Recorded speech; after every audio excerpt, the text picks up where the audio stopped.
ब्रह्मसूत्रम ब्रह्मसूत्र ग्रंथ में page number 1024 और 1024 पेज के ऊपर से 6 नंबर की पंक्ति है। उस 6 नंबर की पंक्ति में अंतिम शब्द आया है आदि शब्दात अतिदेशादि अपि यथा संभवम योजयितव्यम। ठीक है, चलो भाई, तो बात यह चल रही है कि तृतीय अध्याय तृतीय पाद और तृतीय अध्याय के तृतीय पाद का यह 29 नंबर का अधिकरण चल रहा है और इस अधिकरण का नाम है लिंग भूयस्त्वाधिकरणम। ठीक, और इस अधिकरण का विचार विषय बताया था मनश्चिदादि जो अग्नियाँ हैं वे कर्म के अंगभूत अग्नियाँ हैं या स्वतंत्र है उपासनात्मक, ये प्रश्न। जबकि पूर्व पक्ष ने कहा था कि कर्म प्रकरण में पठित होने के कारण मनश्चिदादि अग्नियाँ कर्म के ही अंग मानने चाहिए। उस पूर्व पक्षी का निराकरण करके सिद्धांतियों ने इस बात की सिद्धि कर दी कि वे मनश्चितादि अग्नियाँ कर्म के प्रकरण में पठित होने पर भी कर्म के अंग नहीं है। क्यों? कर्म प्रकरण अर्थात प्रकरण जो प्रमाण है वह दुर्बल है श्रुति लिंग इत्यादि प्रमाणों की अपेक्षा से। अतः श्रुति लिंग इत्यादि प्रमाण के आधार पर वे मनश्चितादि अग्नियाँ कर्म के अंग नहीं है, स्वतंत्र है, इस बात की सिद्धि हो जाती है। आरोप पर करके भी दिखाया। तो श्रुति कौन है, लिंग कौन है, वाक्य प्रमाण क्या है, इन सभी बातों का उल्लेख सिद्धांतियों ने कर दिया। अब ये जो 50 नंबर का सूत्र चल रहा है इसमें भी और कुछ हेतु सिद्धांतियों ने बताया है कि जिससे मनश्चिदादि अग्नियों में स्वतंत्रता सिद्ध हो जाए। तो वो कौन हेतु है?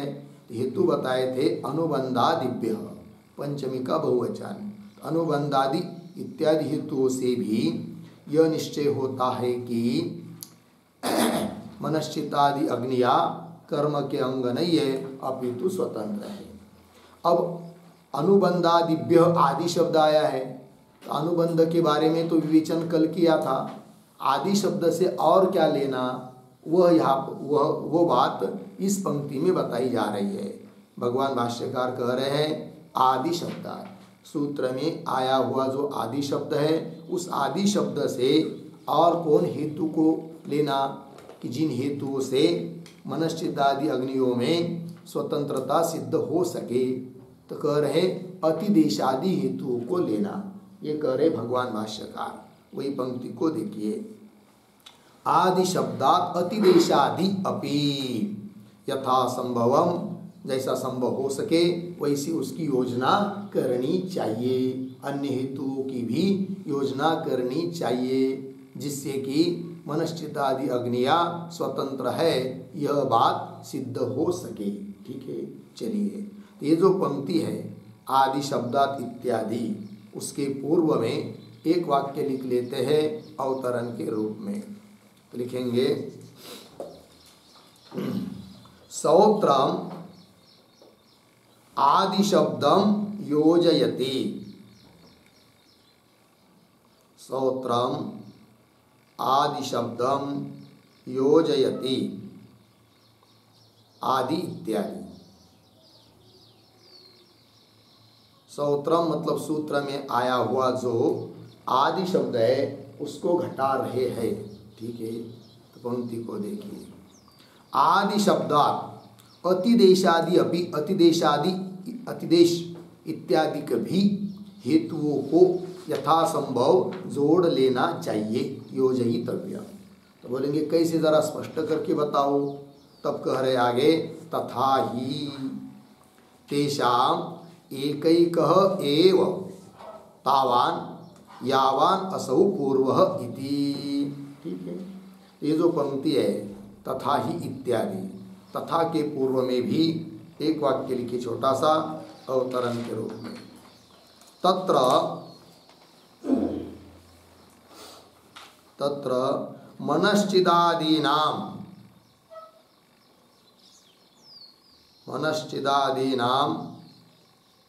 स्वातंत्र्य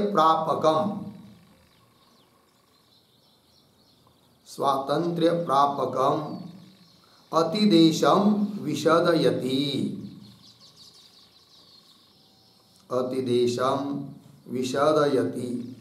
तथा ही इति।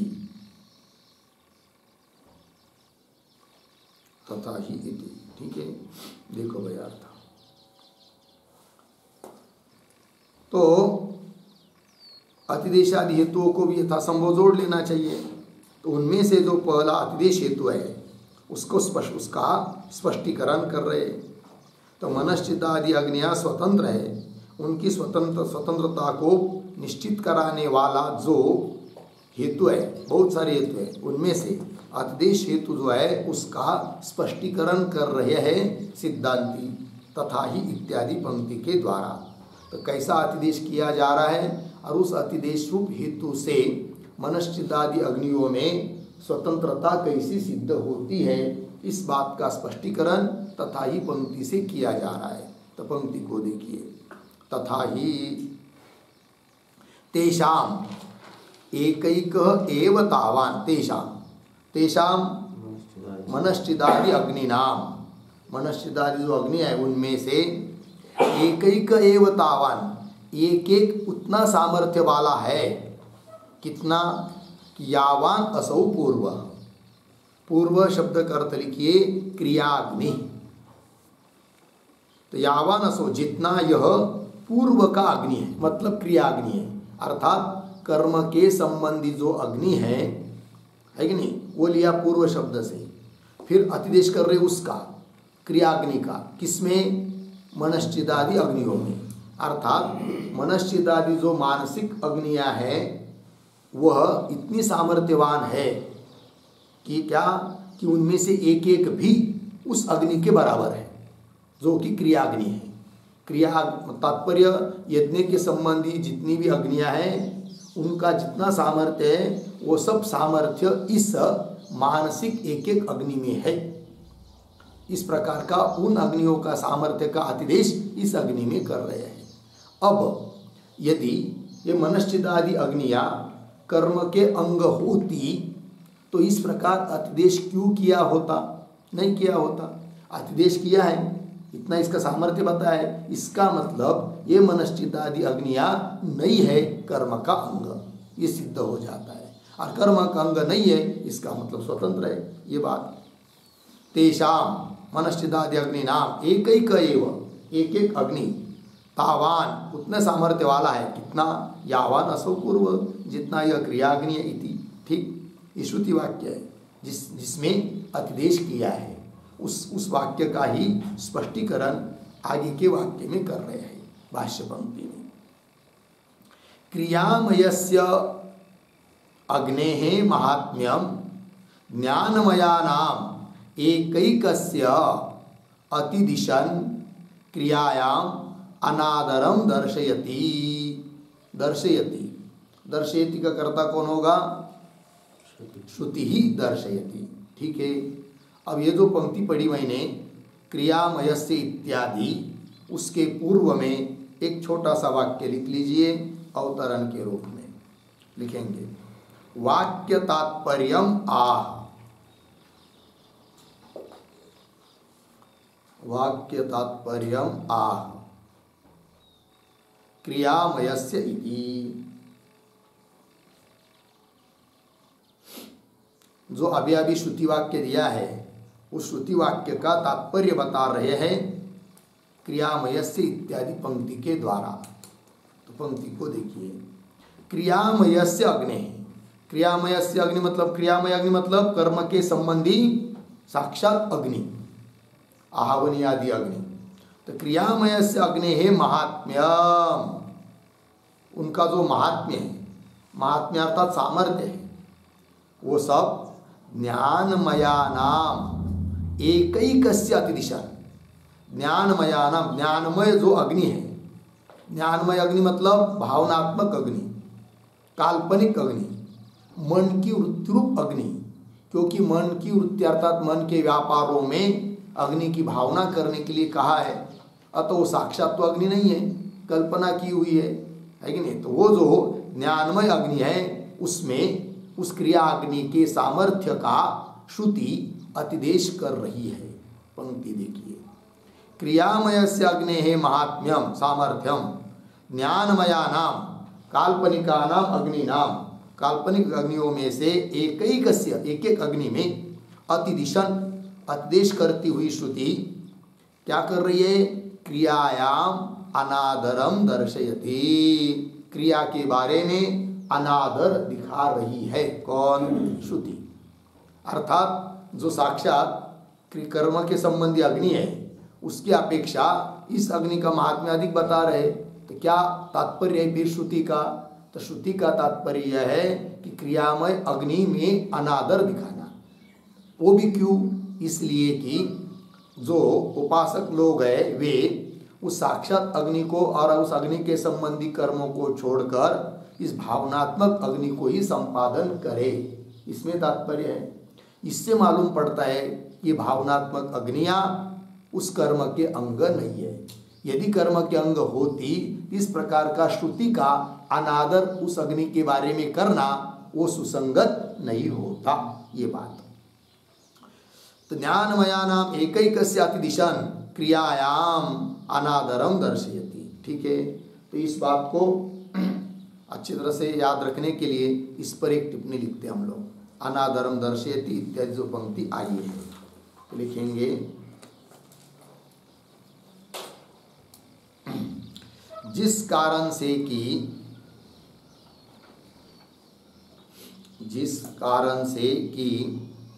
काल्पनिक ऐसी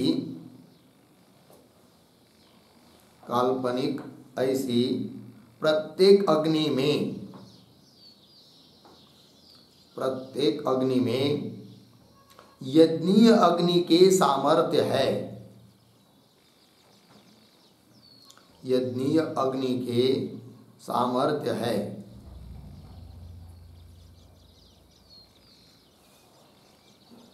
यह श्रुति कह रही है, यह श्रुति कह रही है पूर्ण विराम। उससे ज्ञात होता है कि, उससे ज्ञात होता है कि यज्ञ के अग्नि को छोड़कर, यज्ञ के अग्नि को छोड़कर इस काल्पनिक अग्नि में ही, इस काल्पनिक अग्नि में ही लोगों की प्रवृत्ति होवे, लोगों की प्रवृत्ति होवे। अर्थात प्रत्यक्ष कर्म करना छोड़कर, प्रत्यक्ष कर्म करना छोड़कर लोगों ने भावना करनी चाहिए, भावना करनी चाहिए। यह श्रुति का अभिप्राय है, यह श्रुति का अभिप्राय है। अर्थात श्रुति का कर्म विषयक, श्रुति का कर्म विषयक अनादर है, अनादर है पूर्ण विराम। अब यदि भावनात्मक अग्नि कर्म के अंग होते तो, कर्म के अंग होते तो अग्नि की भावना करने वाले, अग्नि की भावना करने वाले लोगों को भी प्रत्यक्ष अग्नि की जरूरत पड़ती, प्रत्यक्ष अग्नि की जरूरत पड़ती पूर्ण विराम। तब तो कर्म विषयक अनादर, कर्म विषयक अनादर दिखाने वाली श्रुति, अनादर दिखाने वाली श्रुति बाधित हो जाती, बाधित हो जाती पूर्णविराम। अतः निश्चय होता है कि, अतः निश्चय होता है कि ये काल्पनिक अग्नियां, ये काल्पनिक अग्नियां कर्म के अंगभूत नहीं है, कर्म के अंगभूत नहीं है, किंतु स्वतंत्र है इति, किंतु स्वतंत्र है इति। ठीक है, हो गया। देखिए भाई यार, क्या कहा कि जिस कारण से कि काल्पनिक ऐसी प्रत्येक अग्नि में यज्ञ अग्नि का सामर्थ्य है, श्रुति कर रही है, अतिदेश कर रही है, उससे यह ज्ञात होता है कि यज्ञ के अग्नि को छोड़कर इस काल्पनिक अग्नि में ही लोगों की क्या होनी चाहिए, प्रवृत्ति होनी चाहिए। तभी तो महात्म्य बता रही है उस काल्पनिक अग्नि का श्रुति। अर्थात प्रत्यक्ष कर्म करना छोड़कर लोगों ने भावनात्मक अग्नि ही करनी चाहिए, भावना करनी चाहिए, यह श्रुति का अभिप्राय है। तब अर्थात श्रुति का कर्म विषय अनादर है, ये मालूम पड़ रहा है। अब समझ लीजिए, यदि भावनात्मक अग्नि कर्म का अंग मानेंगे तो अग्नि की भावना करने वाले लोगों को भी क्या करना पड़ता, प्रत्यक्ष अग्नि की जरूरत पड़ती। तब तो कर्म विषय जो अनादर दिखाया है श्रुति ने, वो श्रुति उस श्रुति का बाद हो जाता। इससे निश्चय होता है कि ये काल्पनिक अग्नियां जो है वे कर्म के अंग नहीं है, अपितु स्वतंत्र है। ठीक है, चलिए भाई भाष्य में, तो ज्ञानमया नाम एकैकस्य अतिदिशन क्रियायाम अनादरम दर्शयति। हो गई इतनी बात। आगे, न च सति एव क्रिया संबंधे विकल्पः पूर्वेण उत्तरेषाम इति शक्यम वक्तुम। ठीक, शब्दों का थोड़ा अन्वय करेंगे। च क्रिया संबंधे, पीछे सति एव, सति एव, फिर आगे उत्तरेषाम, पीछे पूर्वेण, पीछे विकल्पः, विकल्पः इति वक्तुम, फिर वाक्य के आरंभ में न, आगे शक्यम। ठीक, चलिए भाई, क्या बताया जा रहा है इस पंक्ति में? ये जो पंक्ति चालू हुई है नच इत्यादि, उसके भी पूर्व में एक वाक्य लिख लेते अवतरण के रूप में। यदुक्तम, यदुक्तम पूर्वेण, पूर्वेण इष्टिकाचितेन अग्निना, इष्टिकाचितेन अग्निना मनश्चितादीनां विकल्पः स्यात्, मनश्चितादीनां विकल्पः स्यात् अर्धविराम। तत् तुल्य कार्यता भावात्, तुल्य कार्यता भावात् अयुक्तम, अयुक्तम इति आह न च इति।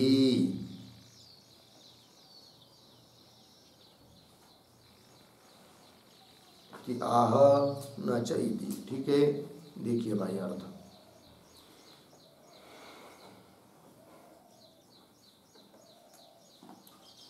ठीक है, देखिए यद उत्तम, पूर्व पक्ष ने जो बात कही थी, क्या पूर्वेन इष्टिका चितेन अग्निना, पूर्व में अर्थात मनश्चितादि अग्नियों का वर्णन जहाँ हुआ है उसके पहले श्रुति में इष्टिका चितेन अग्निना अर्थात यज्ञ के संबंधी जो अग्नियाँ है, ईंटों के द्वारा संपादित यज्ञ कुंड में रखी हुई अग्नि, उस अग्नि के साथ मनश्चितादि अग्नियों का विकल्प होना चाहिए, ऐसा बोला था पूर्व पक्षी। ठीक है। विकल्प होना चाहिए मतलब क्या, कभी इस अग्नि से यज्ञादि कार्य करे, कभी इस अग्नि से करे, इस प्रकार विकल्प होना चाहिए, ऐसा बोला था पूर्व पक्षी। किंतु वह उसका कहना ठीक नहीं है। वही कह रहे तुल्य कार्यता अभाव। ये जो दो अग्नियाँ हैं, यज्ञ के संबंधी प्रत्यक्ष अग्नि और इधर मनश्चितादि अग्नि, इन दो अग्नियों का कार्य समान नहीं है, इसलिए विकल्प नहीं हो सकता। विकल्प वहाँ पर होता है जहाँ पर दोनों का कार्य एक जैसा ही हो, तो विकल्प होता है, इससे करे चाहे उससे करे, किंतु यहाँ पर विकल्प नहीं हो सकता है। इस बात का स्पष्टीकरण कर रहे हैं न च इत्यादि पंक्ति से।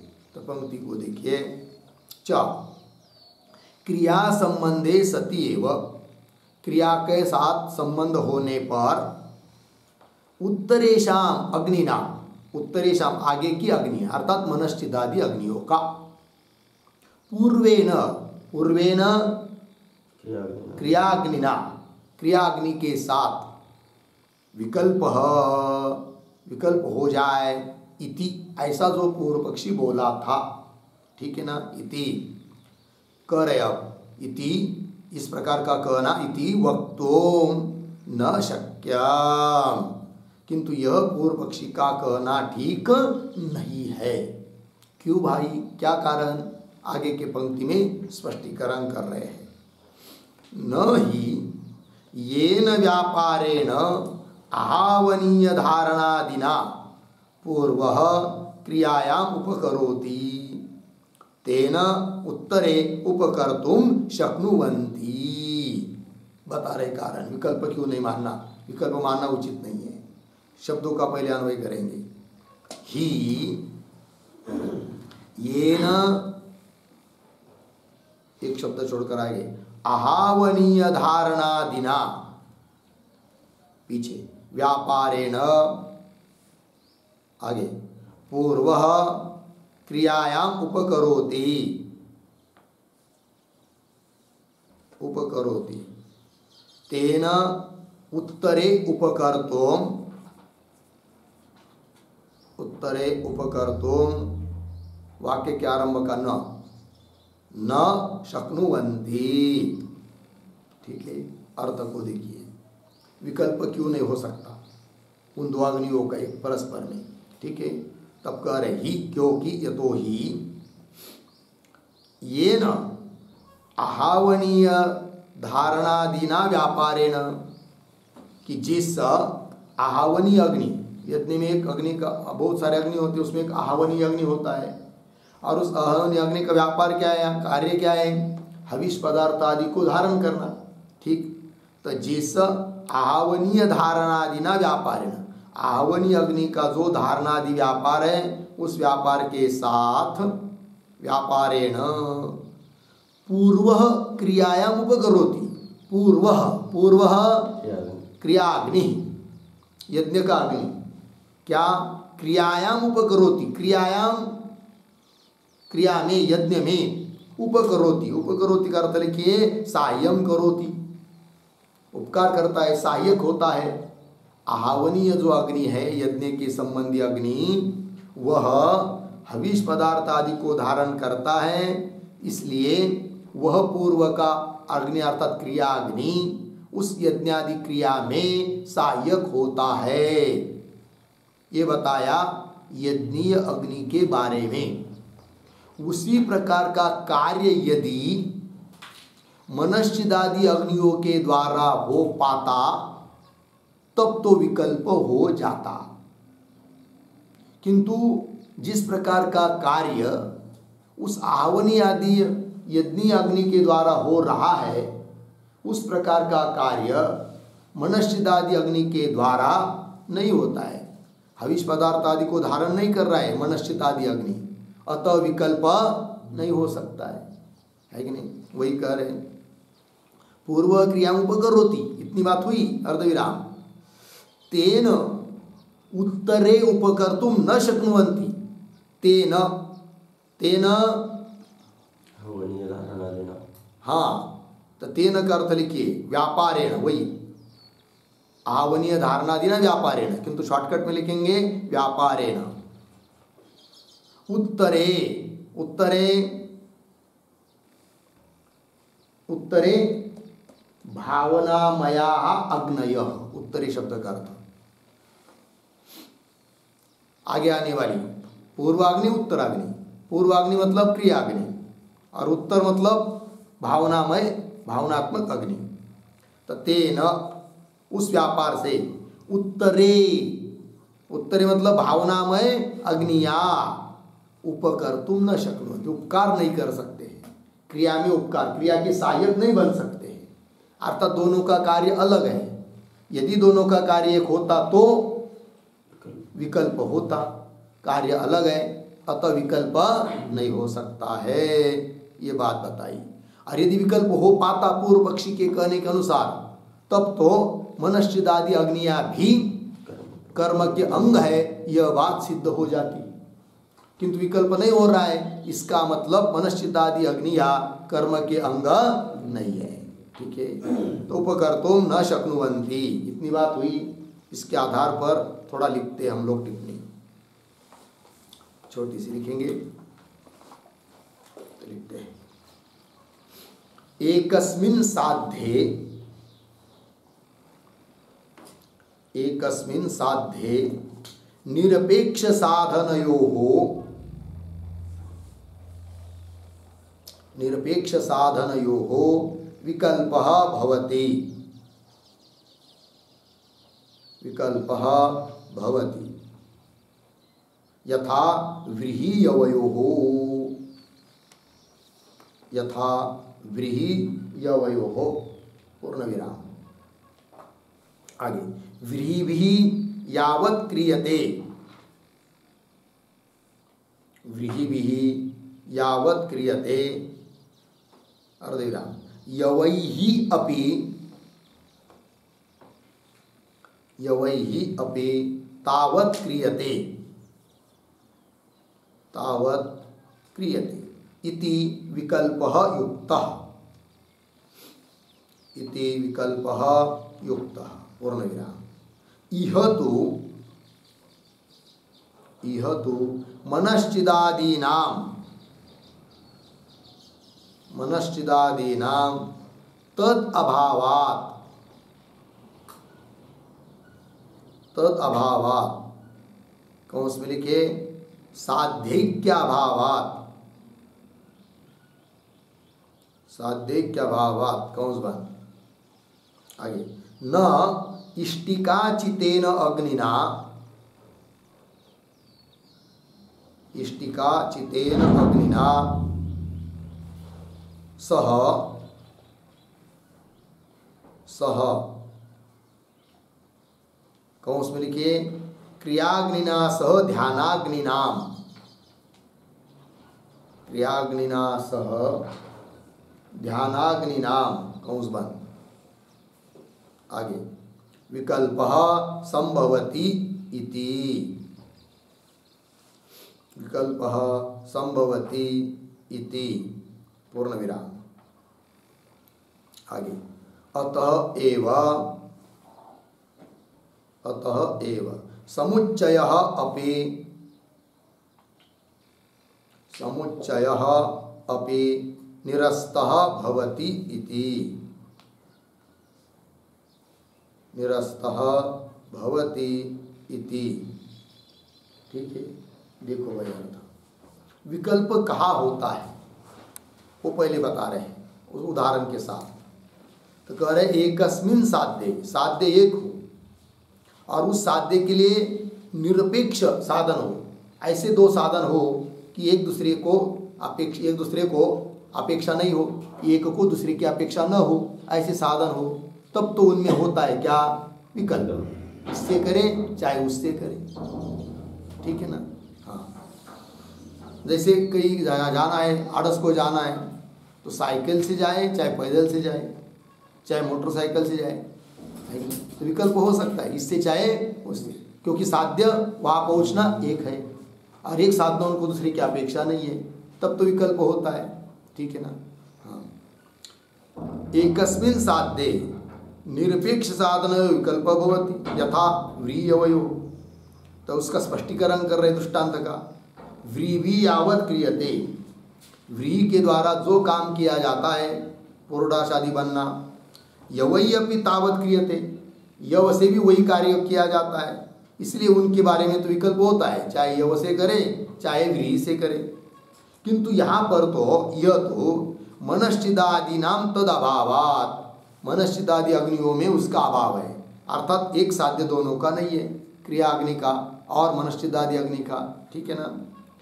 साध्य क्या भावात न, क्या क्या न तो करे, इष्टिका चितेन अग्निना सह विकल्प न संभवती, ये वाक्य न का अन्वय संभवती के साथ। इष्टिका चित अग्नि अर्थात यज्ञ के संबंधी अग्नि, उसके साथ इस भावनात्मक अग्नि का विकल्प नहीं हो सकता है, ये कह रहे हैं।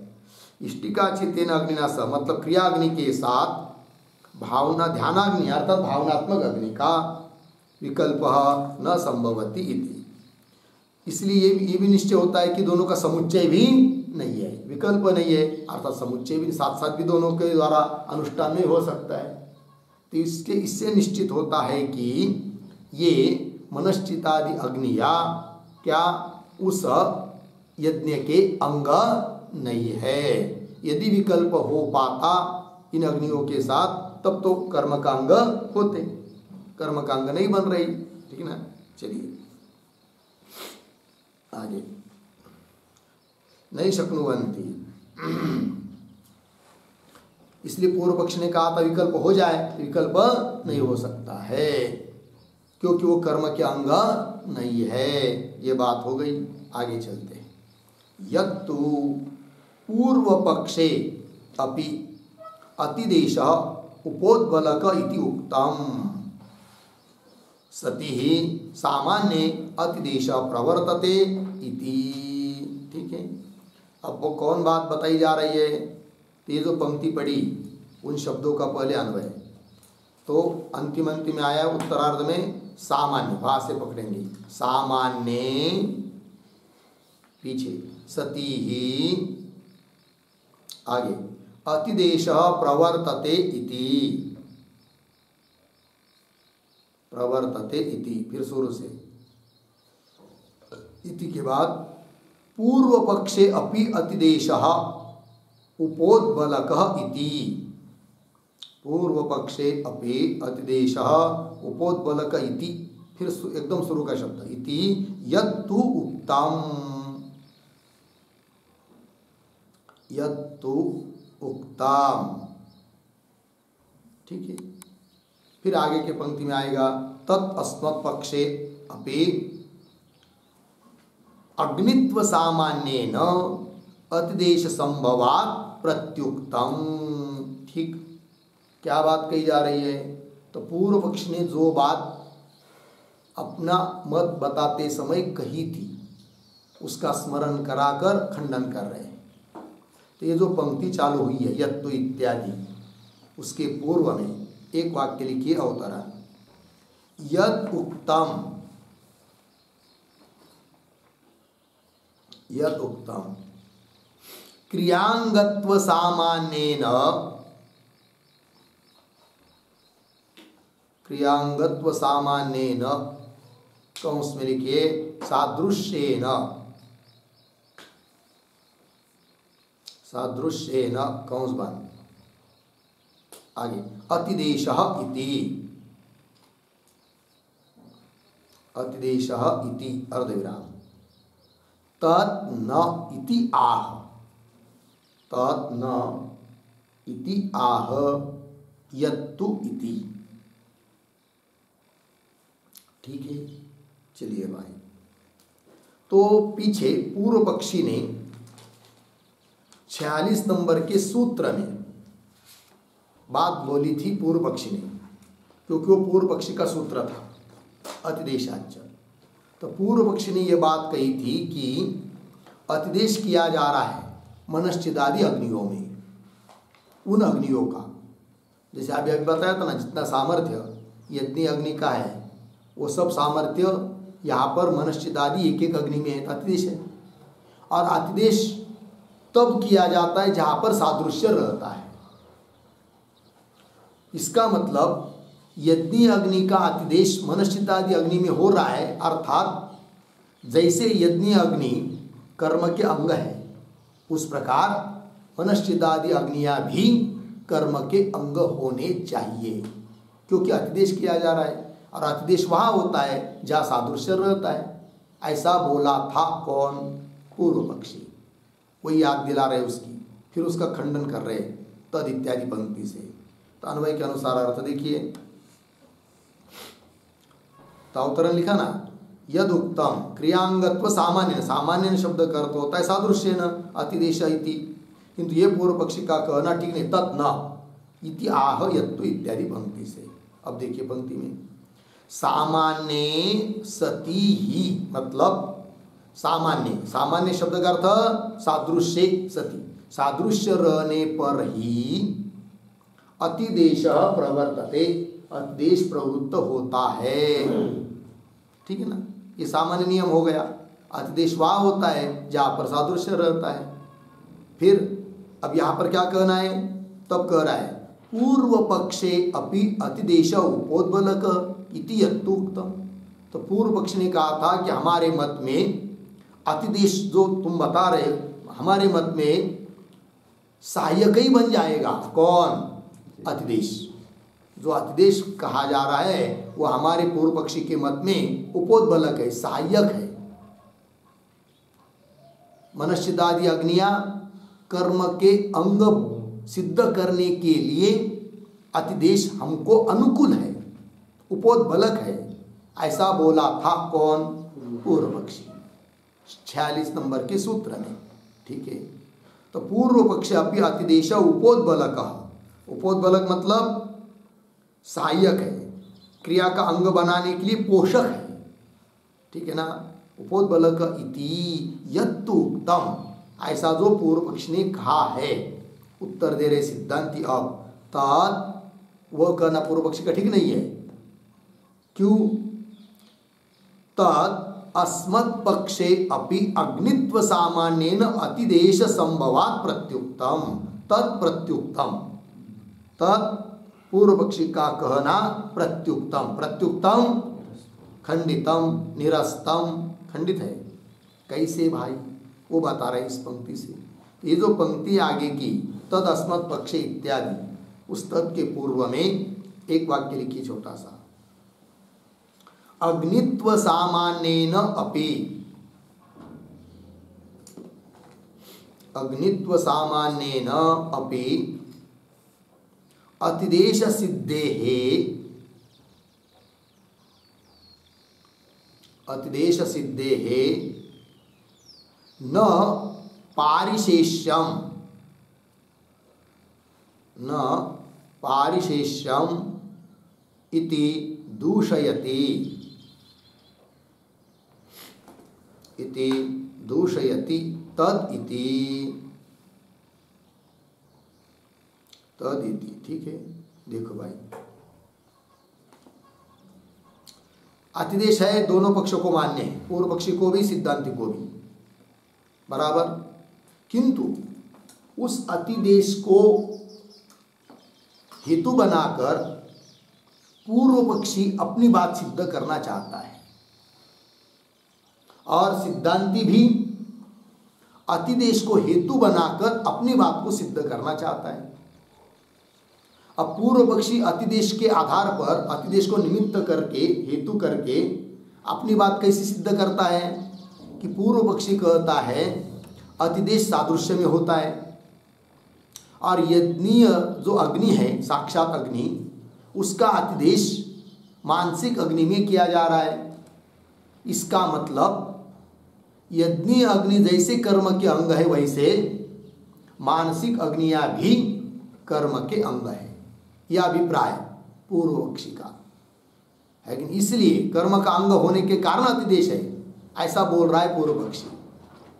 और सिद्धांति कहते हैं यहाँ पर अतिदेश है, बराबर, सादृश्य में ही अतिदेश होता है, ये भी बात बराबर, किंतु यहाँ पर जो अतिदेश किया जा रहा है वह उस सादृश्य को लेकर नहीं किया जा रहा है कि जिस सादृश्य को तुम पूर्व पक्षी बोल रहे हो। पूर्व पक्षी कौन से सादृश्य को लेकर अतिदेश समझ रहा है? कर्म अंगत्व। कैसे? यज्ञ अग्नि, यज्ञ संबंधी अग्नि कर्म का अंग है, उसी प्रकार मानसिक अग्नि भी कर्म का अंग होगा।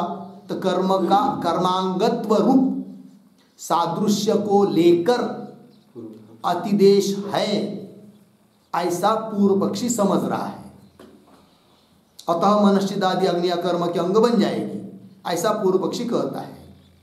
और सिद्धांती कहते अतिदेश है, सादृश्य में अतिदेश होता है, किंतु कर्मांगत्व रूप सादृश्य को लेकर यहाँ पर अतिदेश नहीं है, कि जिससे मनश्चिदादि अग्निया कर्म का अंग बन जावे। फिर पूर्व पक्षी पूछेगा सिद्धांतियों को, हे सिद्धांती, यदि कर्मांगत्व रूप धर्मों को लेकर अतिदेश नहीं है तो कौन से सादृश्य धर्मों को लेकर अतिदेश किया है? तब सिद्धांती उत्तर दे रहे हैं, क्या? केवल अग्नित्व धर्म को लेकर अतिदेश है। अर्थात यज्ञ के जो साक्षात अग्नियां है उसमें अग्नित्व धर्म है, और मनुष्यदादि अग्नियां उसमें अग्नि की भावना की है, उसमें भी अग्नित्व धर्म है। तो अग्नित्व धर्म दोनों अग्नियों में समान रूप से है, इसलिए अतिदेश है। ठीक है। और इस प्रकार से उस धर्म को लेकर अतिदेश मानने से मानसिक अग्नियां कर्म की अंग नहीं बन जाती है, अपितु स्वतंत्र ही सिद्ध होती है। ये बात सिद्धांती कह रहे हैं। बात लगी? पंक्ति को देखिए, अवतरण में क्या लिखा था? अग्नित्व साम्येन, अग्नित्व रूप साम्य सदृश धर्मों को लेकर अतिदेश की सिद्धि हो जाती है। अतः पारिशेष न्याय को लेकर क्या न पारिशेष्यम इति दूषयति, इसलिए पारिशेष करके ये मानसिक अग्नियां कर्म के अंग ही है ऐसा सिद्ध नहीं कर सकता है पूर्व पक्षी। ये सब बात कही जा रही है। पंक्ति को देखिए, तद अस्मत् पक्षे अपि, अस्मत् पक्षे सिद्धांत पक्ष में भी, वेदांतियों के मत में भी अग्नित्व सामान्येन, अग्नित्व इस समान धर्मों को लेकर अतिदेश संभवात, अतिदेश का संभव हो जाने के कारण तत् प्रत्युक्तम, उस पूर्व पक्षी की बात का खंडन कर दिया। ठीक है। तात्पर्य कुल मिलाकर मनश्चितादि अग्नियां कर्म के अंग नहीं है। ठीक है। अपितु स्वतंत्र है। फिर अतिदेश करने से स्वतंत्र कैसी सिद्ध हो जाती है, या अभी इस पाठ के शुरू में बताया दिया था आपको। ठीक है ना। यदि कर्म का अंग होता तो अतिदेश नहीं किया होता। कर्म का अंग नहीं है कौन? मनश्चितादि अग्नियां, इसलिए तो क्या किया है? अतिदेश। ये सब बताया है सिद्धांतियों ने। आगे चलिए, अस्ति ही सांपादिकानाम अपि अग्निनाम अग्नित्वम इति। ठीक है। अन्वय, ही सांपादिकानाम अपि अग्निनाम अग्नित्वम, फिर शुरू में अस्ति, अंतिम में इति हो गया।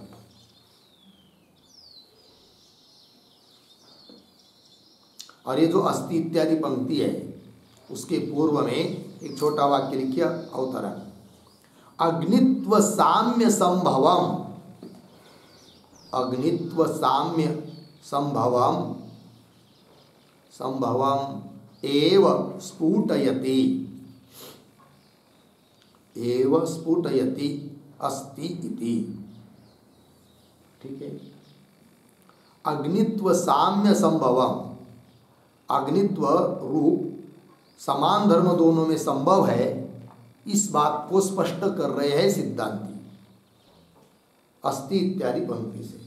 तो पंक्ति को देखिए अन्वय के अनुसार, ही क्योंकि सांपादिकानाम अपि अग्निनाम, सांपादिकानाम काल्पनिकानाम, काल्पनिक भावनात्मक ज्ञानमय कौन? मनश्चिदादि अग्नियों में भी, सांपादिकानाम अपि अग्निनाम, उन अग्नियों में भी अग्नित्वम अस्ति, अग्नित्व धर्म है, क्योंकि उसमें अग्नि की कल्पना कर रहे तो अग्नित्व धर्म उसमें ही है। इति उस अग्नित्व धर्म को लेकर अतिदेश हो सकता है। ठीक, चलिए आगे। श्रुत्यादीनि च कारणानि दर्शितानि, ठीक है ना। अस्ति सांपादिकानाम अपि अग्निनाम अग्नित्वम इति श्रुत्यादीनि च कारणानि दर्शितानि, और श्रुत्यादिक और हेतु भी बता दिया है क्या कि मनश्चिदादि अग्निया कर्म के अंग नहीं है, इस बात को सिद्ध करने के लिए ये बात हो गई। किंतु ये जो पंक्ति है श्रुत्यादीनि इत्यादि श्रुत्यादीनि च, उसके पूर्व में एक छोटा वाक्य लिखिए अवतरण, तथापि अनुबंधादिभ्यः इति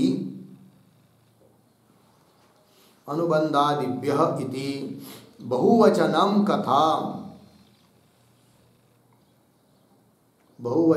कथम इति आशंक्य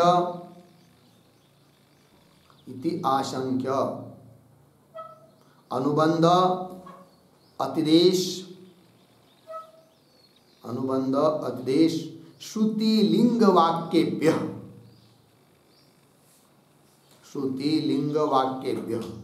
इति आह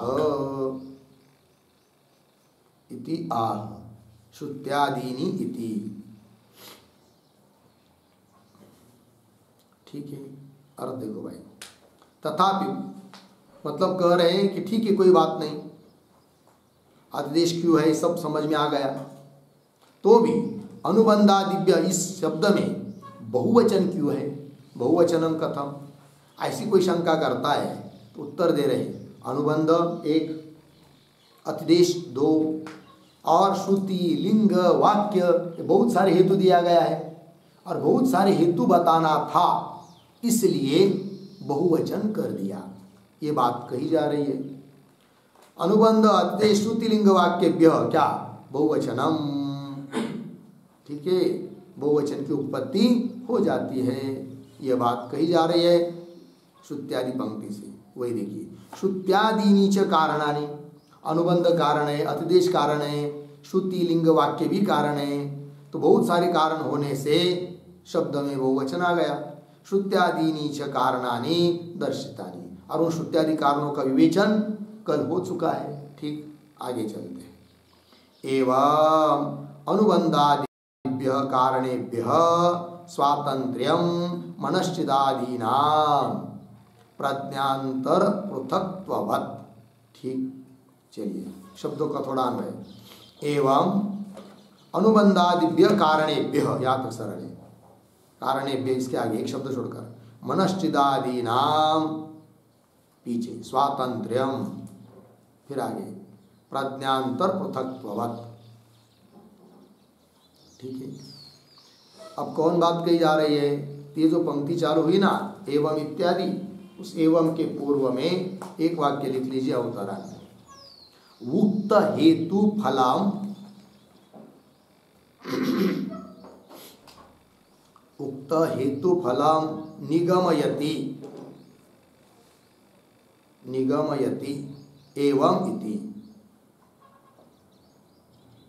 एवं इति, ठीक है। ऊपर कहे हुए बहुत सारे जो हेतु है, उन हेतुओं का फल क्या है वो सब बता रहे, अब उपसंहार कर रहे। एवं अनुबंधादिभ्य कारणेभ्य, इस प्रकार अनुबंधादि कारणों से निश्चित होता है कि क्या मनश्चिदादि नाम स्वातंत्र्य, मनश्चिदादि अग्निया कर्म के अंग नहीं है किंतु स्वतंत्र है। किसकी तरह उदाहरण, प्रज्ञांतर पृथक्त्ववत्, प्रज्ञांतर पृथक्त्ववत्, प्रज्ञांतर इसका अर्थ लिखिए उपासनांतर, प्रज्ञांतर पृथक्त्ववत् का मतलब है उपासनांतर पृथक्त्ववत्, जैसे अन्य उपासनाएं स्वतंत्र है उसकी तरह। बोलेंगे जरा और स्पष्टीकरण करो, तो कर रहे आगे के पंक्ति में, पंक्ति को देखिए, यथा प्रज्ञांतराणि शांडिल्य विद्या प्रभृतीनि स्वेन स्वेन अनुबंधेन अनुबध्यमानानि पृथक् एव कर्मभ्यः प्रज्ञांतरेभ्यः च स्वतंत्राणि भवन्ति। एवं इति। ठीक है, शब्दों का थोड़ा अन्वय। यथा, 2-3 शब्द छोड़कर आगे, स्वेन स्वेन अनुबंधेन, स्वेन स्वेन अनुबंधेन अनुबध्यमानानि, पीछे, शांडिल्य विद्या प्रभृतीनि, शांडिल्य विद्या प्रभृतीनि, पीछे, प्रज्ञान्तराणि, प्रज्ञान्तराणि, आगे, कर्मभ्यः प्रज्ञान्तरेभ्यः च, उसके पीछे पृथक एव, प्रज्ञान्तराणि, इसके आगे, बहुत आगे जाकर कर्मभ्यः प्रज्ञान्तरेभ्यः च, उसके पीछे आइए पृथक एव, फिर आगे स्वतंत्राणि भवन्ति एवं इति। अर्थ को देखिए, ठीक है। अर्थ के पहले भी जो ये पंक्ति चालू हुई यथा, उसके पूर्व में एक छोटा वाक्य, प्रज्ञांतर पृथक्त्ववत् इति सूत्र भागम व्याचष्टे, प्रज्ञांतर पृथक्त्ववत् इति सूत्र भागम व्याचष्टे यथा इति। प्रज्ञांतर पृथक्त्ववत्, ये जो सूत्र का अंश है, सूत्र का भाग है, उसकी व्याख्या कर रहे यथा इत्यादि पंक्ति से। तो पंक्ति देखिए अब, यथा जिस प्रकार, स्वेन स्वेन अनुबंधेन, अनुबंधेन इसका अर्थ लिखिए अंगेन, तो क्या अर्थ हुआ फिर, स्वेन स्वेन अनुबंधेन, अपने अपने अंगों से, क्या, आगे, अनुबध्यमानानि, अनुबध्यमानानि इसका अर्थ लिखिए संबध्यमानानि, संबध्यमानानि। ठीक है, देखिए फिर, यथा जिस प्रकार, स्वेन स्वेन अनुबंधेन, अपने अपने अंगों से, अनुबध्यमान, संबध्यमान, संबंधित, जैसी क्या, शांडिल्य विद्या प्रभृतीनि, शांडिल्य विद्या, शांडिल्य उपासना वगैरह, प्रज्ञांतराणि, प्रज्ञांतराणि उपासनांतराणि, शांडिल्य वगैरह उपासनाएं जिस प्रकार अपने अपने अंगों से संबंधित होने पर भी, कैसी है वो शांडिल्य विद्या उपासना वगैरह, तो अन्य कर्मों से और इतर उपासनाओं से भिन्न है, स्वतंत्र है। ठीक, कर्मभ्य प्रज्ञान्तरेभ्य, अन्य उपासनाओं से और कर्मों से, पृथक एव स्वतंत्राणि भवन्ति, स्वतंत्र ही है, हो गया ना, ये दृष्टांत हुआ। प्रज्ञांतर पृथक्त्ववत्, जैसे शांडिल्यादि विद्याएं उपासनाएं अन्य कर्मों से और अन्य उपासनाओं से स्वतंत्र है, अपने अपने अंगों से संबंधित है, स्वतंत्र है, जैसे उस प्रकार मनश्चिदादि अग्नियां भी स्वतंत्र है, कर्म के अंग नहीं है, ये कहना, वही कह रहे भवन्ति एवं इति। एवं इति ने दाष्टान्त बताया, तो ये जो एवं इति पद आया है ना, उस पर लिखते एक टिप्पणी, एवं इति पद लिखेंगे, हाँ, उक्त दृष्टांत अनुसारात, उक्त दृष्टांत अनुसारात अनुबंधादि उक्त हेतुभ्यः, अनुबंधादि उक्त हेतुभ्यः मनश्चिदादीनाम अपि, मनश्चिदादीनाम अपि स्वातंत्र्यं भवति, स्वातंत्र्यं भवति इति दार्ष्टान्तिकम् आह, इति दार्ष्टान्तिकम् आह एवं इति, एवं इति। ठीक है, देखो भाई अर्थ, तो उक्त जो दृष्टांत दिया है, कौन दृष्टांत, प्रज्ञांतर पृथक्त्ववत् दृष्टांत है, उस दृष्टांत के अनुसार क्या सिद्ध हुआ कि अनुबंधादि उक्त हेतुओं से मनश्चिदादि नाम अपनी स्वातंत्र्यम, मनश्चिदादि अग्नियाँ भी कैसी है, अन्य उपासना की तरह स्वतंत्र है। और ये बात सिद्ध हो गई अनुबंधादि हेतु के बल पर। इति इस दृष्टांत को कहा जा रहा है एवं इस शब्द से, एवं इति, इस प्रकार प्रकृत प्रसंग में भी समझना चाहिए, यह अभिप्राय हुआ। ठीक है, चलते हैं आगे। दृष्टः च अवेष्टेः राजसूय प्रकरण पठितायाः प्रकरणात् उत्कर्षः वर्णत्रयानुबंधात् राजयज्ञत्वाच्च राजसूयस्य। ठीक है, चलिए भाई, तो शब्दों का थोड़ा अन्वय कर लेते हैं। कैसा? तो राजसूय प्रकरण पठितायाः, पीछे अवेष्टेः, आगे प्रकरणात् उत्कर्षः, शुरू में दृष्टः, आगे वर्णत्रयानुबंधात्, आगे एक शब्द छोड़कर राजसूयस्य, पीछे राजयज्ञत्वाच्च। हो गया? चलिए भाई, अब कौन बात बताई जा रही है इस पंक्ति से? तो ये जो पंक्ति चालू हुई ना, दृष्ट इत्यादि, उसके पूर्व में एक वाक्य लिख लेते हैं, अवतरण के रूप में लिखेंगे।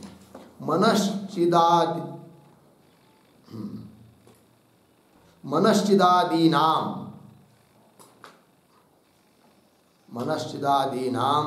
स्वातंत्रे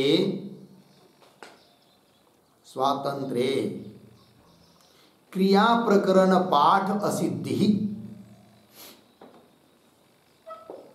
क्रिया प्रकरण पाठ असिद्धि इति आशंक्य आह,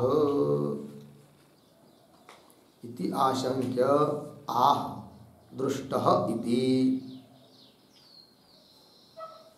देखो भाई अर्थ,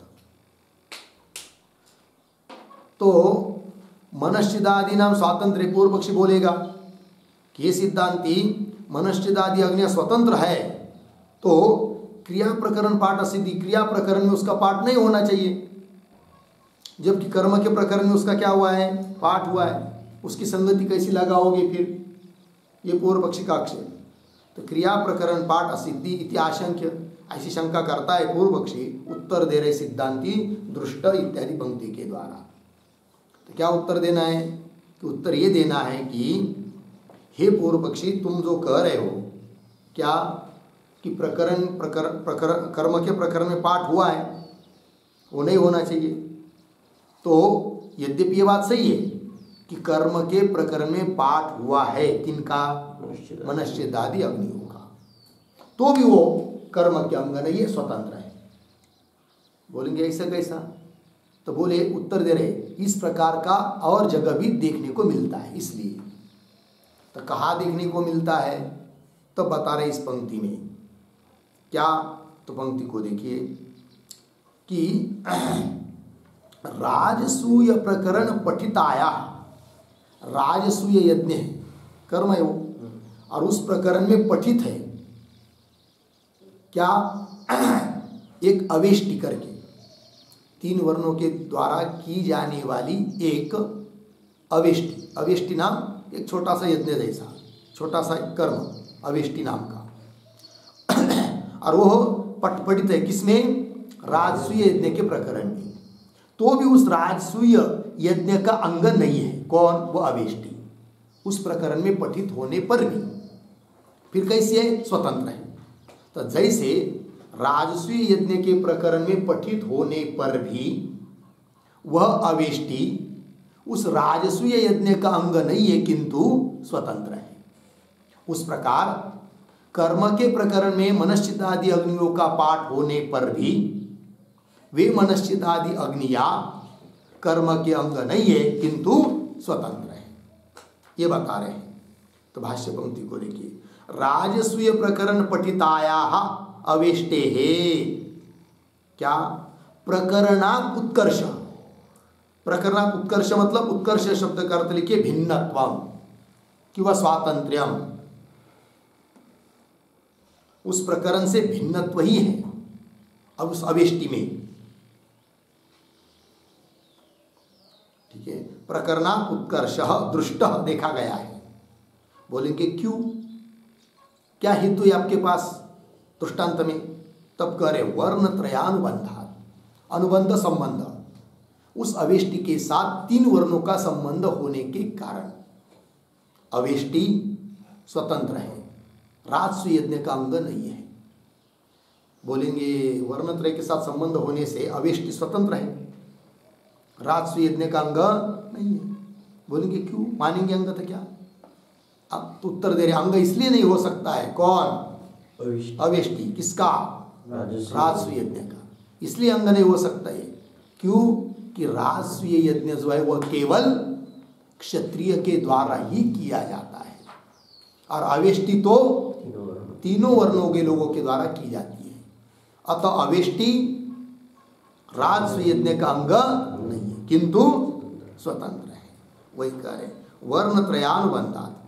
और राजस्वी कैसा है? राजसूयस्य राजयज्ञत्वाच्च, राजसूयस्य राजस्वी यज्ञ कैसा है? राजयज्ञत्वात्, राजयज्ञत्वात् इसका अर्थ लिखिए क्षत्रिय यज्ञत्वात्, वो केवल क्षत्रिय के द्वारा ही किया जाने वाला यज्ञ है, राजसूय यज्ञ। अतः अवेष्टि उसका अंग नहीं हो सकती। हो गया ना? तो बोल रहे भाई ये बात अपने मन से कर रहे हो, इसके लिए कोई आधार है? तो पूर्व मीमांसा का सूत्र दे रहे आगे की पंक्ति में, किंतु उस सूत्र के पहले ये जो पंक्ति पढ़ी हम लोगों ने, इस बात का और स्पष्टीकरण समझने के लिए इस पर लिखते हैं टिप्पणी। तो लिखेंगे क्रिया प्रकरण में पाठ होने पर भी मनश्चितादि अग्निया स्वतंत्र है, मनश्चितादि अग्निया स्वतंत्र है, अर्धविराम, कर्म के अंग नहीं है, कर्म के अंग नहीं है, पूर्ण विराम। जिस प्रकार राजसूय यज्ञ के प्रकरण में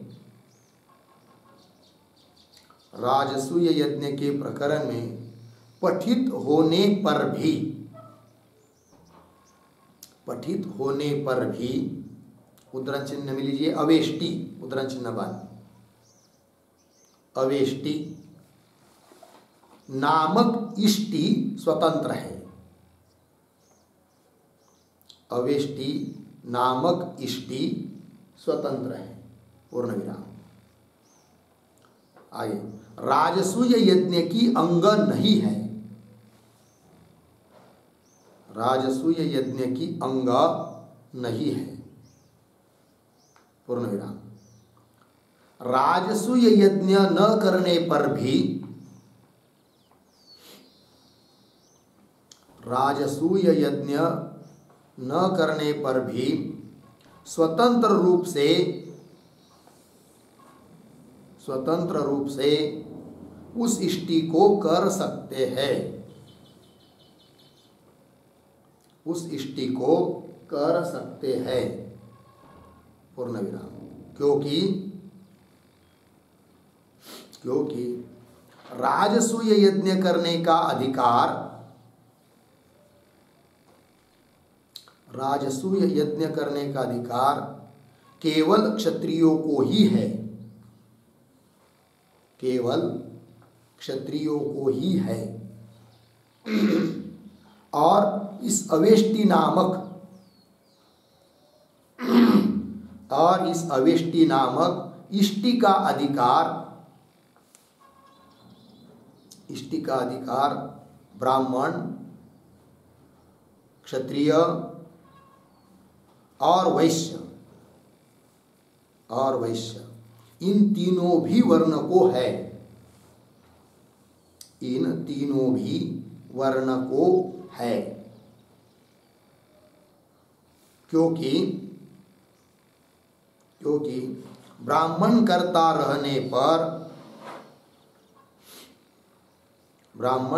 रहने पर उस इष्टि को अमुक तरह से करे, उस इष्टि को अमुक तरह से करे। अर्धविराम। क्षत्रिय कर्ता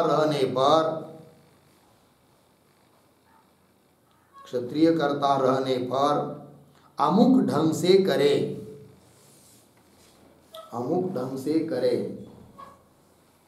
और वैश्य कर्ता हो तो अमुक पद्धत से करे, अमुक रीति से करे। पद्धत मतलब रीति, अमुक रीति से करे। इस प्रकार तीनों वर्णों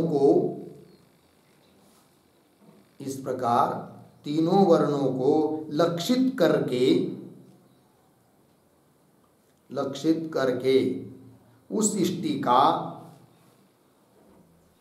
इष्टि का 3 प्रकार से प्रयोग बताया है, 3 प्रकार से प्रयोग बताया है। पूर्ण विराम। इस दृष्टांत से ज्ञात होता है कि किसी एक प्रकरण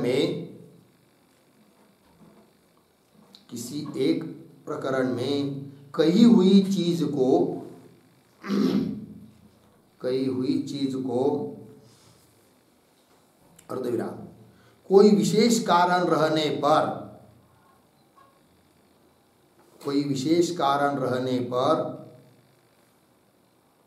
उस प्रकरण को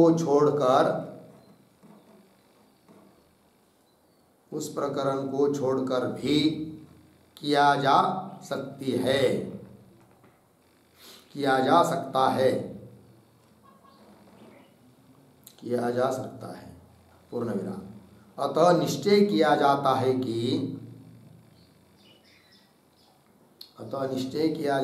कि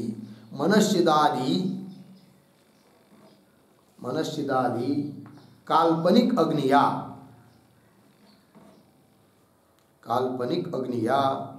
कर्म के प्रकरण में होने पर भी कर्म के अंगभूत नहीं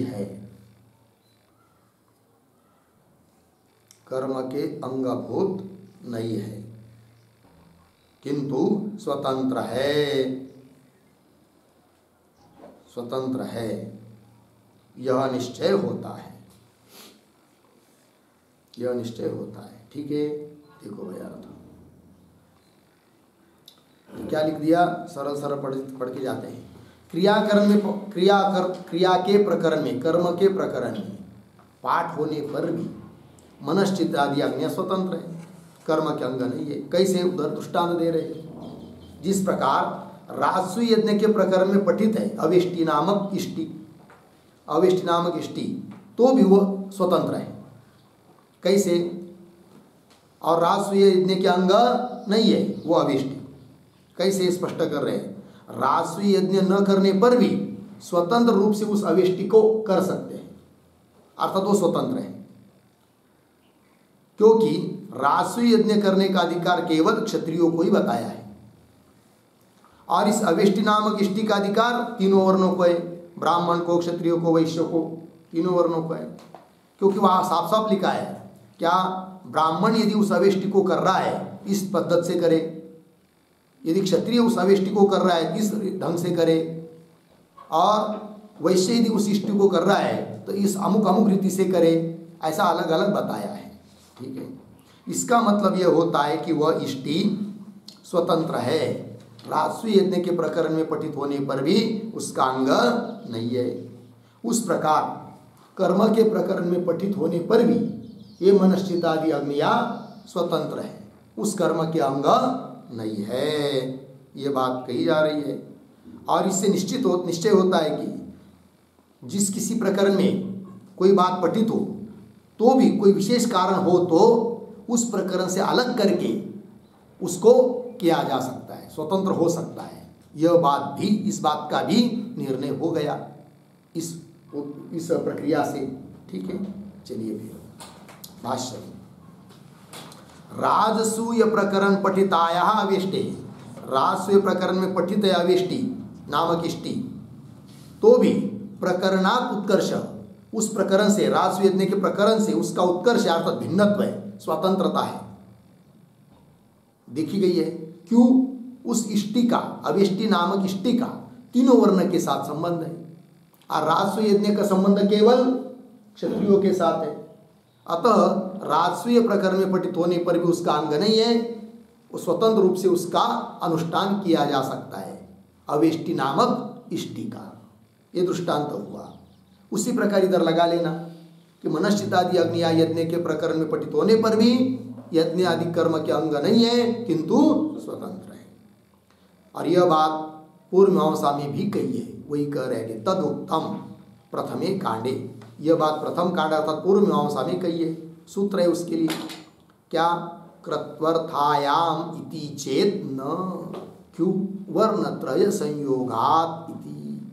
तो अवेष्टि नामक जो इष्टि है वह कृत्वर्थायाम मतलब यज्ञ के लिए है, ऐसी कोई शंका करता है तो इति चेत उत्तर देते न, वो यज्ञ के लिए, राजसूय यज्ञ के लिए नहीं है। क्यों? वर्णत्रय संयोगात, उस अवेष्टि के साथ तीनों वर्ण का संबंध है, अतः वो यज्ञ के, राजसूय यज्ञ के लिए अंग नहीं है, अपितु स्वतंत्र है। यह बात पूर्व मीमांसा में भी कही है। लग गया? उस प्रकार यहाँ पर भी समझना। इसके साथ साथ ये 50 नंबर के सूत्र का भाष्य पूरा हुआ, किंतु सूत्र का अर्थ बाकी है, अतः सूत्र का उच्चारण और अर्थ देख लेते हैं। सूत्र है अनुबंधादिभ्यः प्रज्ञांतर पृथक्त्ववद् दृष्टश्च तदुक्तम्।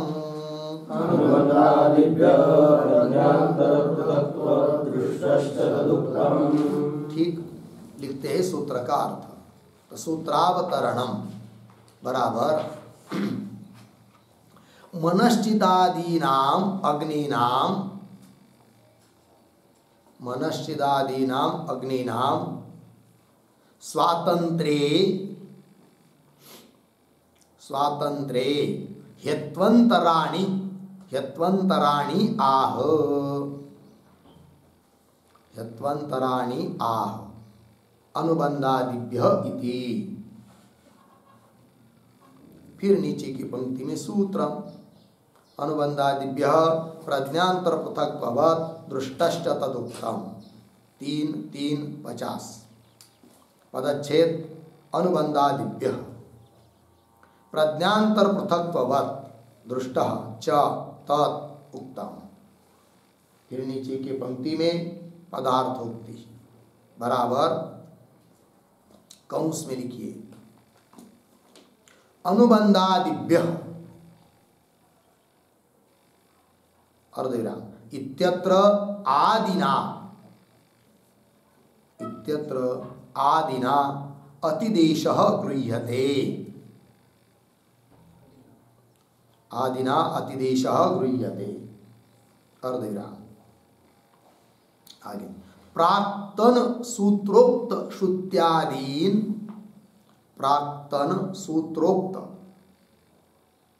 प्राक्तन सूत्रोक्त श्रुत्यादीन आदाय, आदाय बहुवचनोपपत्तिश्च, बहुवचन उपपत्ति च बोध्या, बहुवचन उपपत्ति च बोध्या पूर्ण विराम। आगे अनुबंध बराबर, प्रतीक नहीं है, अनुबंध की व्याख्या लिख दे रहे हैं। अनुबंध बराबर उद्धरण चिन्ह में ते मनसा एव आधीयंत, ते मनसा एव आधीयंत उद्धरण चिन्ह बंद। इत्यादिना मन आदि वृत्तिषु कर्मांगत्व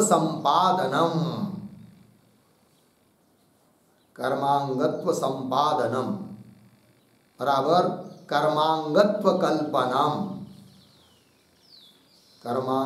कल्पनम अर्धविराम आगे तथा च, फिर आगे की तरफ बांध देकर कंस बंद। फिर आगे प्रतीक अनुबंधादिभ्य बराबर अनुबंधादि हेतुभ्य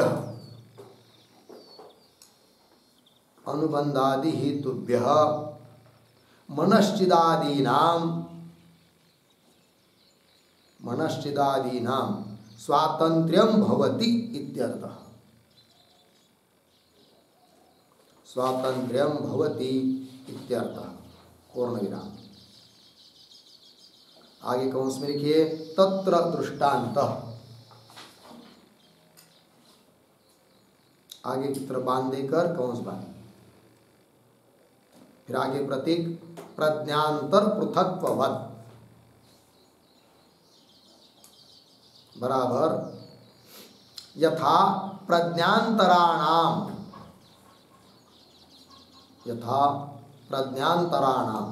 बराबर शांडिल्यादि विद्यानाम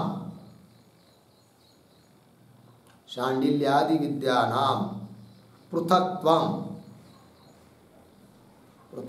बराबर स्वातंत्र्यम अस्ति तद्वत् इति पूर्णविराम। आगे कंस में लिखिए ननु मनश्चिदादीनां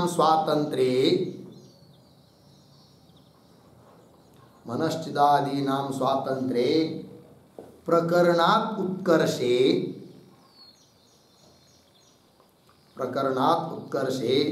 कः दृष्टान्तः प्रश्न चिन्ह। उसका अर्थ लिखिए छोटे कंस में मनश्चित आदि के स्वतंत्र होने पर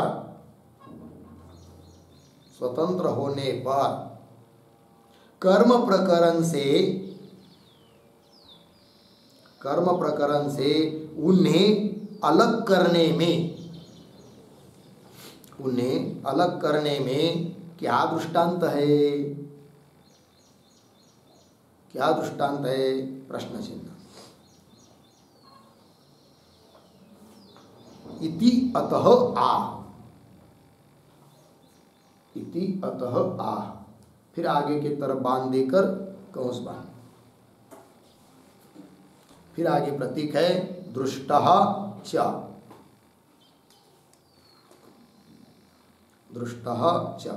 बराबर राजसूयं प्रस्तुत्य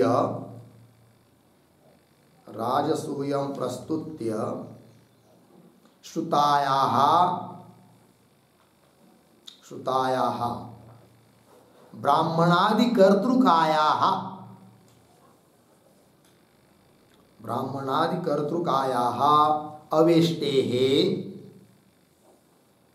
अवेष्टेः राजमात्र कर्तृक राजसूय प्रकरणात्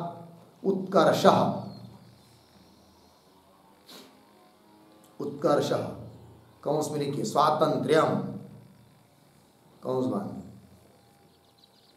आगे दृष्टः अर्धविराम तद्वत् इह अपि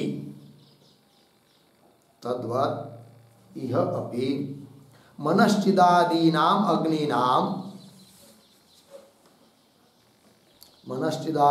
अग्निनां कर्म प्रकरणात् उत्कर्षः भवति कर्म प्रकरणात् उत्कर्षः भवति इति।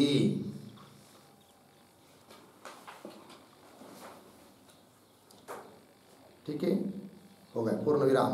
फिर आगे प्रतीक तद उत्तम, ये प्रतीक है तद उत्तम बराबर तद ही प्रथमे कांडे, प्रथमे कांडे उद्धरण में कृत्वर्थायाम इति चेन्न, कृत्वर्थायाम इति चेन्न वर्णत्रय संयोगात् उद्धरण चिन्ह बन जैमिनी सूत्र 11.4.10 11.4.10 इत्यादिना उक्तम अस्ति, इत्यादिना उक्तम अस्ति। ठीक है, देखो भाई अर्थ। तो सूत्रावतरण में लिख रहे हैं कि मनश्चिदादि अग्नियां स्वतंत्र है। इसके लिए जैसे पीछे श्रुति लिंग वगैरह हेतु दिया, उस प्रकार और हेतु दिया जा रहा है इस सूत्र के माध्यम से। तो सूत्र आया अनुबंधादिव्य प्रज्ञांतर पृथक्त्व दृष्टश्च तदुक्तम। पदार्थोक्ति में लिख रहे हैं अनुबंधादिव्य, आदि शब्द आया है। तो यहाँ पर आदि शब्द से क्या लेना, तब करे अतिदेश वगैरह का ग्रहण करना। फिर बहुवचन क्यों है, तो प्राक्तन सूत्रोक्त, पीछे के सूत्र में जो श्रुति लिंग वाक्य बताए थे उनका भी अनुकर्षण अनुवृत्ति ले आना। फिर श्रुति लिंग वाक्य हुआ, अनुबंध हुआ, अतिदेश हुआ, बहुत सारे हेतु हुए, इसलिए बहुवचन की उत्पत्ति हो जाती है। तो प्राक्तन सूत्रोक्त श्रुत्यादि आदाय बहुवचन उत्पत्ति बोध्या, बहुवचन की संगति भी लग जाती है। ठीक, तो बोलेंगे ठीक है अनुबंध क्या है वो बताओ। तो अनुबंध की व्याख्या कर रहे हैं। तो ते मनसा एव आदियन्ते श्रुति है, कल बताया था, इसका अर्थ भी लिख के दिया था। तो इत्यादि श्रुति के द्वारा क्या क्या क्या कहा गया, तो मन आदि वृत्तिषु, मन आदि की व्यापारों में वृत्तियों में कर्मांगत्व का संपादन करना, कर्मांगत्व की कल्पना करना। मन आदि वृत्तियाँ ये सब कर्म के अंग है, ऐसा कल्पना करना यही है अनुबंध। ठीक है, कर्मांगत्व कल्पनम तथा च, फिर कह रहे हेतु अनुबंधादिभ्य। तो अनुबंधादि हेतुभ्य, अनुबंधादि हेतुओं के द्वारा मनश्चिदादि नाम स्वातंत्र्यम भवति, मनश्चिदादि अग्नियों में स्वतंत्रता है। बोलेंगे उसके लिए दृष्टांत, तो दृष्टांत दे रहे हैं प्रज्ञांतर पृथक्त्व यथा प्रज्ञांतराणाम, प्रज्ञांतर मतलब शांडिल्यादि विद्यानाम, पृथक्त्वम स्वातंत्र्यम भवति तद्वत्, इस प्रकार मनश्चिदादि अग्नियों में भी स्वातंत्र्य है। फिर पुनः प्रश्न कर रहा है पूर्व पक्षी कौंस में, ननो मनश्चिदादि नाम स्वातंत्र्य, मनश्चिदादि अग्नियां यदि स्वतंत्र है तो प्रकरणात् उत्कर्षे, उस प्रकरण से वो भिन्न है, इसके लिए कोई दृष्टांत है क्या। प्रकरणात् उत्कर्षे क दृष्टांत, तब दृष्टांत भी दे रहे हैं दृष्टः च इत्यादि से। तो दृष्टः च प्रतीक है। तो कह रहे आगे राजसूयम प्रस्तुत्य, राजसूय यज्ञ का प्रस्तावना करके श्रुति ने कहा है क्या कि ब्राह्मणादि कर्तृकाया अवेष्टे, ब्राह्मणादियों के द्वारा की जाने वाली जो अवेष्टि नामक इष्टि है कि नहीं, वह राजसूय प्रकरण में पठित होने पर भी स्वतंत्र है। क्यों, राजसूय यज्ञ तो केवल क्षत्रिय के द्वारा ही किया जाता है और उस अवेष्टि को तो तीनों वर्णों के लोग कर सकते हैं, अतः वो उससे भिन्न है उस प्रकरण में पठित होने पर भी। तो वही कह रहे राजमात्र कर्तृत्व, केवल राजा से किया जाने वाला जो राजसूय यज्ञ, उस प्रकरण से उत्कर्ष, भिन्नत्व, स्वतंत्रता देखी गई है उस अवेष्टि में। तद्वत उसी प्रकार यहाँ पर भी लगा लेना। तद्वत यह अपि मनश्चिदादीनाम अग्निनाम कर्म प्रकरणात्, कर्म प्रकरण में पठित होने पर भी कर्म प्रकरण से ये मनश्चिदादि अग्निया उत्कर्ष है, स्वतंत्र है, उत्कर्ष भवति। बोलेंगे कहाँ बताया है, तब करें तद उत्तम, तद ही ये सब बात प्रथमे कांडे पूर्वमीमांसा में कृत्वर्थायाम इति चेत न वर्णत्रय संयोगात् इत्यादि सूत्र में स्पष्ट रूप से बताया है। लग गया जी। कुल मिलाकर चिंतन हुआ कि मनश्चिदादि अग्निया कर्म के प्रकरण में पठित होने पर भी कर्म के अंग नहीं है, किंतु स्वतंत्र विद्यात्मक है। हो गया जी, बस आगे का विचार हम लोग कल करेंगे। ओम पूर्णमदः पूर्णमिदं पूर्णात् पूर्णमुदच्यते पूर्णस्य पूर्णमादाय पूर्णमेवावशिष्यते। ओम